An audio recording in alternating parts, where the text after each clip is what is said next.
He stood there, a ghost from my nightmares, clutching an envelope like it was his last lifeline. 3 years ago, I was a shell, broken by his lies and the affair that tore my world apart. Now, he dared to knock on my door, as if time could erase the wreckage he left behind. My name is Clara, and 3 years ago, I was married to Daniel, the man I thought I'd grow old with. We had a small house in the suburbs, a garden I tended with care, and dreams of a family. I was a nurse, working long shifts at the hospital, my heart full of purpose. Daniel was a high school teacher, charming and witty, the kind of man who could make anyone laugh, but beneath his charm was a restlessness I didn't see until it was too late. I was 32, healthy, vibrant, and in love. Then came the headaches, the sleepless nights, and the weight loss that no doctor could explain. I didn't know it yet, but Daniel's betrayal was eating me alive. It started with small signs. He'd come home late, claiming parent-teacher conferences or grading papers. His phone was always face down, his excuses sharp and rehearsed. I trusted him, though, because love blinds you to the cracks. One night, I found a receipt in his jacket pocket for a dinner at a fancy restaurant I'd never been to. When I asked, he laughed it off, said it was a staff meeting, but the doubt crept in, a slow poison. I started noticing lipstick stains on his shirts, faint traces of perfume that wasn't mine. My gut screamed, but my heart begged me to believe him. The truth came crashing down one February evening. I was on a break at the hospital, scrolling through my phone, when a coworker showed me a photo on social media. There was Daniel, arm around a woman at a bar, her lips pressed against his cheek. My hands shook as I zoomed in. Her name was Lisa, a colleague from his school. The comments below the photo were brutal cute couple. When's the wedding? Each word was a dagger. I confronted him that night. He didn't deny it. Instead, he blamed me, said I was too focused on work, too distant, too boring. I stood there, numb, as he packed a bag and left. The months that followed were hell. My health spiraled. The stress triggered migraines so severe I could barely function. I developed anxiety, my heart racing at the smallest trigger. I lost 20 pounds, my body wasting away as my mind replayed every moment of his betrayal. I took leave from work, unable to face the pitying looks of my colleagues.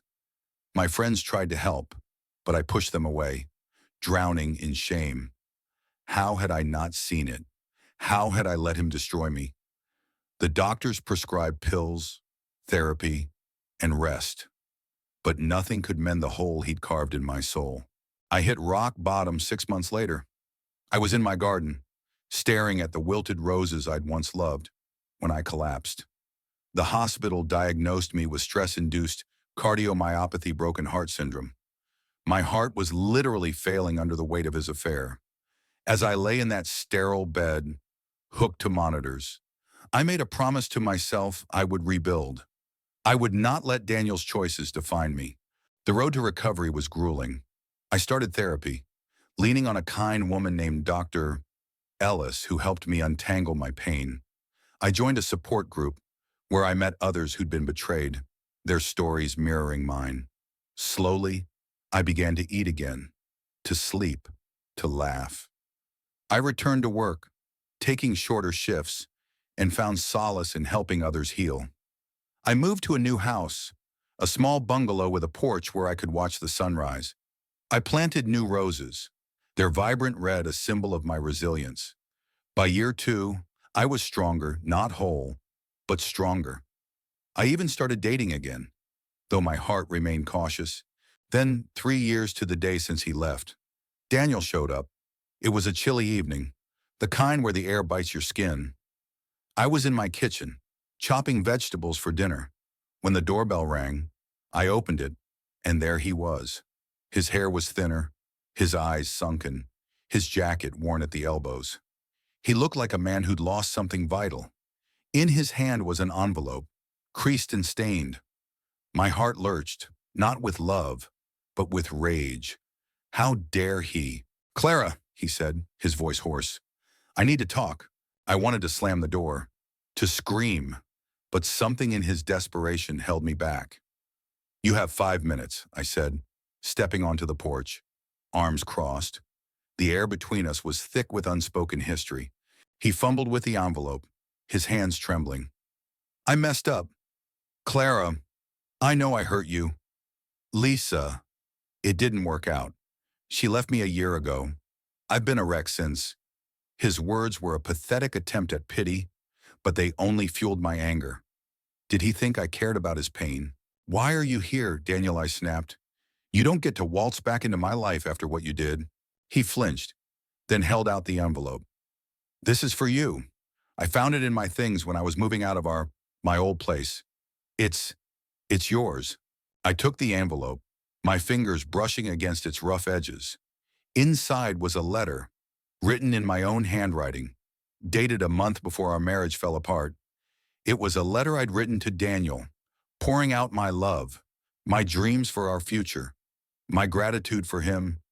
I'd never given it to him, too shy to share something so raw. Finding it now, in his hands, felt like a violation. "You kept this?" I asked, my voice shaking. "Why?" "I found it after I left," he said, looking at the ground. "It reminded me of what I threw away. Clara, I'm sorry. I know I ruined you, your health, your trust. I came to give this back and to say, I'm trying to make amends." Amends. The word was a slap. Did he think a letter and a half-hearted apology could erase the nights I cried myself to sleep? The hospital stays, the months of rebuilding. My vision blurred with tears, but they were tears of fury, not sadness. "You think this fixes anything?" I said, holding up the letter. "You cheated.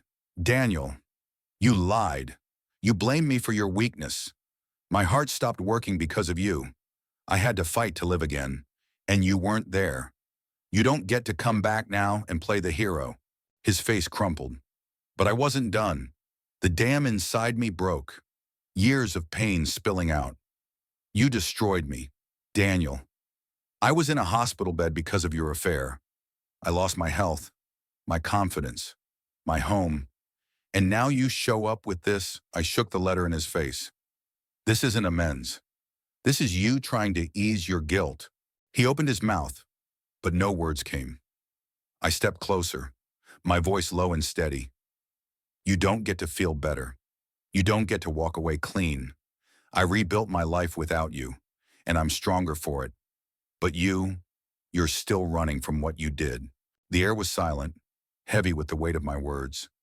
Daniel's shoulders slumped, his eyes glistening. "I know I can't fix it," he whispered. I needed you to know I'm sorry." I stared at him, the man who'd once been my world, now a stranger. "Your sorry doesn't change the past," I said. "Take your guilt and go." He nodded, defeated, and turned to leave. As he walked down the path, I tore the letter in half, then again, letting the pieces fall to the porch. The wind carried them away, just as I'd let go of him. Inside, I sat on my couch, the envelope still in my hand. I didn't cry. I didn't feel regret.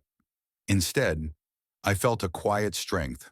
I'd faced him, faced the past, and I was still standing.